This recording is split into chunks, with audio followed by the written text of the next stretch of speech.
पढ़े लिखे बच्चों पर पुलिस की लाठियां बरस रही है। जो भी हो रहा है बहुत दुर्भाग्यपूर्ण है। पलटू राम का बीपीएससी है तो उसने भी पलटी मार दी। दिलीप सबसे बहादुरी से लड़ा था, उसी ने लोगों को बुलाया था और उसी ने लाठियां खाई और सब कुछ हुआ। उसको पकड़ के इन लोगों ने जेल भेज दिया। ऐसे भेजा लगा कि किसी गुंडे मवाली को भेज रहा है। एक तो पलटू की सरकार में जो भी परीक्षा होती है उसका पेपर लीक होता है। अभी 2-3 दिन पहले सीएचओ का पेपर लीक हो गया। आजकल सन ऑफ बिहार नहीं नजर आ रहे हैं। उनका कुछ लोकेशन हो तो मुझे बताइएगा। पटना के बीपीएससी कार्यालय के बाहर कल बीपीएससी अभ्यर्थी जमकर हंगामा करते हैं। नॉर्मलाइजेशन को लेके, रद्द करने की मांग को लेके घंटों बीपीएससी कार्यालय के बाहर हंगामा होता है, लाठीचार्ज होता। और इस पूरे मामले को लेके रहमान सर, खान सर और छात्र नेता दिलीप कुमार मोर्चा संभालते हैं। और इस पूरे घटनाक्रम के बाद जो देर शाम में जो खबरें आती है कि खान सर और रहमान सर को गिरफ्तार किया गया है, हिरासत में लेने की बातें सामने आई थी। लेकिन इस पूरे मामले को लेके देर रात बीपीएससी ने एक नोटिफिकेशन जारी किया और सीधे तौर पे कहा कि नॉर्मलाइजेशन का जो मामला था वो पूरी तरह से भ्रामक था, अफवाह फैलाया गया था। और खान सर की जो गिरफ्तारी की बात कही जा रही थी वो पूरी तरह से कहीं ना कहीं बेबुनियाद थी। और वहीं छात्र नेता दिलीप कुमार को गिरफ्तार करके जेल भेज दिया गया। क्या कुछ पूरा घटनाक्रम है, आखिर बीपीएससी ने जो नोटिफिकेशन जारी किया नॉर्मलाइजेशन को लेके, जो अफवाह की बातें सामने आई, क्या कुछ पूरा मामला है, हमारे साथ बात करने के लिए पूर्व आईपीएस अमिताभ दास सर हैं। सर, बड़ा मामला जो है वो पूरी तरह से घूम चुका है। जिस प्रकार से कल नॉर्मलाइजेशन के को रद्द को लेके बीपीएससी कार्यालय का घेराव हुआ, हजारों की संख्या में छात्र पहुंचे, लाठीचार्ज हुआ, विरोध किया गया। खान सर, रहमान सर, छात्र नेता दिलीप कुमार पहुंचे।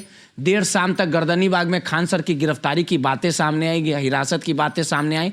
लेकिन पुलिस ने जो वीडियो जारी करके यह कहा कि खान सर खुद आए, मजिस्ट्रेट से मिले, फिर उनको अपनी गाड़ी से मरीन ड्राइव तक छोड़ा गया, ये तमाम बातें आई। लेकिन दिलीप को जेल भेज दिया गया। पूरा घटनाक्रम क्या है और क्या सच्चाई अंदर की है? बीपीएससी ने भी नोटिफिकेशन जारी करके कहा कि नॉर्मलाइजेशन की बातें जो है वो पूरी तरह से अफवाह है। जब शाम में ये नोटिफिकेशन जारी हुआ तो ये तो पहले भी हो सकता था। कौन सच और कौन झूठ बोल रहा और मामला क्या है पूरा, ये समझ से पड़े हैं। देखिए, मामला तो यही है कि बिहार में अराजक स्थिति पैदा हो गई है और जो मुख्यमंत्री हैं पलटू राम, वो माफिया डॉन अनंत सिंह के आज्ञाकारी चपरासी बन गए हैं और पढ़े लिखे बच्चों पर पुलिस की लाठियां बरस रही है। जो भी हो रहा है बहुत दुर्भाग्यपूर्ण है। देखिए, दर्शकों को पता होगा ये बीपीएससी की जो 17वीं परीक्षा होने वाली है उसकी प्रारंभिक परीक्षा 13 दिसंबर को है। इस बार बम्पर रिक्तियां हैं, 2000 से ज़्यादा रिक्तियां कही जा रही है। एसडीएम पद के लिए 200 रिक्तियाँ हैं, डीएसपी पद की 136 रिक्तियाँ हैं। लगभग 4,80,000 बच्चों ने फॉर्म भरे हैं। अब बीच में बीपीएससी ने एक शगुफा छोड़ दिया था कि इसमें नॉर्मलाइजेशन होगा। नॉर्मलाइजेशन का ये विज्ञापन के द्वारा ये बातें कही गई थी कि हवाई बातें थी या छात्र नेता ने विज्ञापन देने का काम किया? विज्ञापन के द्वारा ये बात नहीं कही गई थी। ये बीच में बीपीएससी का एक प्रश्न पत्र वायरल हुआ था जिसके बाद ये गलतफहमी पैदा हुई थी। उसकी गलतफहमी थी वाकई में। जी, उसी पर मैं आ रहा हूँ। तो नॉर्मलाइजेशन उसको कहते हैं कि एक से ज़्यादा यदि पाली में कोई एक परीक्षा होती है तो अलग अलग तरह के प्रश्न पत्र बांटे जाते हैं। कोई कठिन हो सकता है, कोई आसान हो सकता है और उसके बाद परसेंटाइल के माध्यम से उसको नॉर्मलाइज किया जाता है। अब इसमें दिक्कत ये होती है कि इसमें पारदर्शिता का इतना अभाव रहता है कि धांधली की संभावना बहुत रहती है। तो इसी बात पर लड़के लड़कियां जो हैं वो अभ्यर्थी लोग इसका विरोध कर रहे थे। अब देखिए, कल यानी 6 दिसंबर को जो बीपीएससी का मुख्यालय है पटना के बेली रोड पर, उस पर हजारों लड़के लड़कियां जमा हुए। फिर जो होता है लाठीचार्ज हुआ, बहुत को चोटें आई, किसी का हाथ टूटा, किसी का पैर टूटा। इसमें गलती मैं पूरी तरह बीपीएससी की मानता हूं कि ये लगभग 1 हफ्ता 10 दिन से सोशल मीडिया पर और जगहों पर ये पूरी चर्चा थी कि नॉर्मलाइजेशन होगा।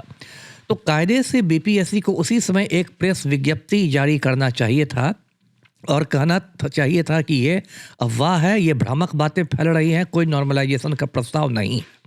लेकिन उस समय बीपीएससी एकदम कान में तेल डालकर बैठा रहा, एकदम एक संवादहीनता की स्थिति थी। कौन अध्यक्ष है? वो एक रिटायर्ड आईएएस है, रवि मनु भाई परमार है। तो जो भी अध्यक्ष हैं, मतलब ये तो एक सिस्टम काम करता है, बीपीएससी के अध्यक्ष की ओर से या सचिव की ओर से या परीक्षा नियंत्रक की ओर से किसी तरफ से प्रेस विज्ञप्ति आनी चाहिए थी। ये स्थिति नहीं होती। ये स्थिति नहीं होती। आपने पूरी असमंजस की स्थिति बनाए रखी, पूरा एक कन्फ्यूजन जब फैल गया। अब दिल्ली के मुखर्जी नगर में भी प्रदर्शन हो रहा है, वहाँ भी सैकड़ों बच्चे रहते हैं, बीपीएससी की तैयारी करते हैं, पूरा पटना में तो हंगामा है ही। उसके बाद जब ये हुआ तब अब देखिए कहीं ना कहीं इसमें तो ये भी लगता है कि शायद बीपीएससी नॉर्मलाइजेशन करने जा रहा था, लेकिन जब इतना विरोध हुआ तो उसने पलटू राम का बीपीएससी है तो उसने भी पलटी मार दी और अब कह रहा है, अपनी झेप मिटाने के लिए कह रहा है कि नहीं भाई ऐसा कोई प्रस्ताव है। नोटिफिकेशन फिर जारी किया गया था देर शाम में, सफाई जारी की गई है, नोटिफिकेशन नहीं, अब कल शाम में शायद हुआ है। जब भी हुआ है ये बहुत देर से हुआ, टू लेट। और अब उसमें क्या कहा जा रहा है कि 71वीं में होगा। अरे अब 71वीं की बात क्यों ला रहे हैं अभी, है ना? अभी पहले आप 70 को तो फरिया लीजिए। इतनी प्रक्रिया होती है 70 की, पहले प्रारंभिक परीक्षा होगी, फिर मुख्य परीक्षा होगी, फिर इंटरव्यू होगा, फिर फाइनल रिजल्ट निकलेगा, तब 71वीं की बात कर रहा है। तो देखिए ये पूरी तरह मैंने कहा कि एकदम रायता फैला दिया इन लोगों ने। और उसके बाद जो आंदोलन हुआ उसमें भी ऐसा लगता है जैसे अंग्रेजों की नीति थी ना, फूट डालकर शासन करने की, उसी नीति पर लगता है पलटू राम चल रहा है। इसमें जो सबसे बहादुरी से जो लड़का लड़ रहा था, जो छात्र नेता है, दिलीप कुमार नाम है, दिलीप सबसे बहादुरी से लड़ रहा था। उसी ने लोगों को बुलाया था और उसी ने लाठियां खाई और सब कुछ हुआ। उसको पकड़ के इन लोगों ने जेल भेज दिया, ऐसे भेजा लगा कि किसी गुंडे मवाली को भेज रहा है। तो लग रहा है कि उसने ही हवा दी, कोई हवा नहीं दी, मामला नहीं ऐसा नहीं था। अगर हवा दी तो बीपीएससी क्या कर रहा था, प्रेस विज्ञप्ति करके क्यों नहीं खंडन किया? ये सब कोई आरोप की बात नहीं थी। और उसमें 2-3 कोचिंग संचालक जो कि मतलब पलटू राम के करीबी माने जाते हैं, आप चमचे कह सकते हैं, वो लोग आए और उन लोगों ने मतलब एक तरह से आंदोलन को हाईजैक करने की कोशिश की।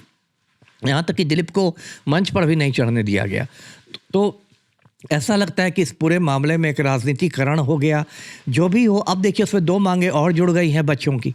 एक मांग है कि बीपीएससी का सर्वर डाउन होने की वजह से लगभग 90,000 लड़के लड़कियों का फॉर्म भरना छूट गया। तो कहा जा रहा है कि उनको फॉर्म भरने के लिए अतिरिक्त समय दिया जाए। दूसरी बात की जा रही है कि 13 दिसंबर को जो परीक्षा है उसके पहले इतना लोग डिस्टर्ब हो गए, मार खाने लगे, मानसिक रूप से तनाव में आ गए, तो उसकी भी तारीख आगे बढ़ाने की मांग की जा रही। ये दोनों मांगे भी जायज़ है, इस पर भी बीपीएससी को सहानुभूति से विचार करना चाहिए। कर दीजिए सर जी। जिस प्रकार से खान सर की गिरफ्तारी की बात आ रही थी, हिरासत में लेने की बात आ रही थी, रहमान सर और खान सर, तो पुलिस ने अपने तर्क में, अपने बयान में ये बातें कही कि नहीं कोई गिरफ्तारी नहीं हुई थी, वो खुद आए थे, मिले, उसके बाद बोला गया तो उनको गाड़ी तक छोड़ दिया गया। आखिर खान सर और रहमान सर की क्या भूमिका थी इस आंदोलन में? अब क्या देखिए, मुझे तो कोई भूमिका बहुत अच्छी नहीं लग रही है। मैं तो कम से कम यही कर रहा, मुझे अच्छी नहीं लग रही है। मैंने तो कहा कि कुछ कोचिंग संचालक जो पलटू के करीब हैं वो इस पूरे आंदोलन को हाईजैक करने के लिए आए थे। यदि इस पूरे मामले में यदि किसी ने सबसे अच्छी भूमिका निभाई तो दिलीप कुमार था, जो बहादुरी से लड़ता रहा, उसको इन्होंने जेल भेज दिया। और पटना पुलिस की सफाई पर भी मेरा विश्वास नहीं है कि नहीं गिरफ्तार किया गया और ये कहा गया, वो कहा गया। कोई व्यक्ति जाके बोलेगा पुलिस को कि मेरे घर पर छोड़ दीजिए तो पुलिस छोड़ देगी। सैंडल पे तो खान सर का लिखा हुआ है, तो उस पर एफआईआर पुलिस कर दी है। अगर वो अब वही कुछ पता नहीं चल रहा है कि किस पर एफआईआर कर दी। देखिए ये पूरा जो आंदोलन है ये बहुत दुख की बात है, राजनीति की भेंट चढ़ गया, जो होना नहीं चाहिए था। ये लड़के लड़कियों के करियर का सवाल है। एक तो पलटू की सरकार में जो भी परीक्षा होती है उसका पेपर लीक होता है। अभी 2-3 दिन पहले CHO का पेपर लीक हो गया, जो सामुदायिक स्वास्थ्य अधिकारियों का पेपर लीक हुआ। सिपाही भर्ती की परीक्षा पिछले साल 1 अक्टूबर को हुई थी, उसका पेपर लीक हो गया। जो बीपीएससी की 67वीं का पेपर लीक हुआ था। और जो पेपर लीक का मास्टरमाइंड है संजीव मुखिया, उसको आज तक पुलिस नहीं पकड़ सकी है। यही एक्स हैंडल को देख के एफआईआर करते रहिए, संजीव मुखिया को भी तो पकड़िएगा। और एक बात और मुझे अभी लग रहा है, वो भी चैनल के माध्यम से कह दूं, आजकल सन ऑफ बिहार नहीं नज़र आ रहे हैं। उनका कुछ लोकेशन हो तो मुझे बताइएगा। एक सन ऑफ बिहार झारखंड के चुनाव में अच्छा घूम रहा था। अच्छा चलिए, ईमानदार पत्रकार लोग रेला तो चिल्लाने लगा सर। अच्छा तो एक दर्शकों को भी मैं याद दिला दूं, कुछ लोग भूल गए होंगे, एक सन ऑफ बिहार भी है ना, जो एकदम ऐसा लगता था उनके मतलब जो प्रशंसक ऐसा दिखाते थे सोशल मीडिया पर कि कोई अवतारी पुरुष आसमान से प्रकट हुआ है जो बिहार को एकदम बदल ही देगा। लेकिन अभी बिहार के इतने बेटे बेटियां ठंड में खुले आसमान के नीचे भूखे प्यासे लाठियां खा रहे हैं और सन ऑफ बिहार एकदम लापतागंज में है। तो अपना भाजपा से विधायक की टिकट का जुगाड़ कर रहा होगा, लेकिन सही समय पर आने पर सबकी कलई उतर जाती है। जी जेल चले गए हैं दिलीप कुमार। हाँ, बहुत दुर्भाग्य की बात है। दिलीप का जेल जाना, उसने कोई भी ऐसा गैर कानूनी काम नहीं किया था। शांतिपूर्ण अपने सही मांगों के लिए मतलब प्रदर्शन करना, धरना देना हर भारतीय नागरिक का मौलिक अधिकार है, संविधान देता है। सर के आंदोलन कर रहा था तो आंदोलन में दिलीप भी शामिल थे, खान सर, रहमान सर सबसे शामिल थे, लेकिन एक पे FIR। वही ना मैंने कहा, देखिए अंदर से पलटू राम की जो सरकार है वो दिलीप कुमार से घबराती है और इसलिए उसको मतलब कहीं ना कहीं डराने की ये कवायद हो रही है। जेल जाते समय बोले हैं डरेंगे नहीं। हाँ, तो बहादुर लड़का है, बहादुर लड़का है। हमारे यहाँ भी कभी कभी आता है, बहादुर लड़का है, क्यों डरेगा? सब लोग पलटू से डर ही जाएंगे क्या? और एक बात है ना दिलीप के साथ, अभियर्थियों के साथ मैं 200% हूँ। मेरा अपना भी एक चैनल है, दास बोले बिंदास, उस पर भी मैंने आज भी वीडियो बनाया है, कल परसों भी मैंने वीडियो बनाया है। मैं लगातार कह रहा हूँ कि नॉर्मलाइजेशन नहीं चलेगा। और देखिए ये भी मैं दर्शकों को याद दिला दूँ कि जो पलटू राम है ये खुद छात्र आंदोलन की उपज है। 1974 में, आज से 50 बरस पहले बिहार में बहुत बड़ा छात्र आंदोलन हुआ था जेपी के नेतृत्व में, जयप्रकाश के नेतृत्व में।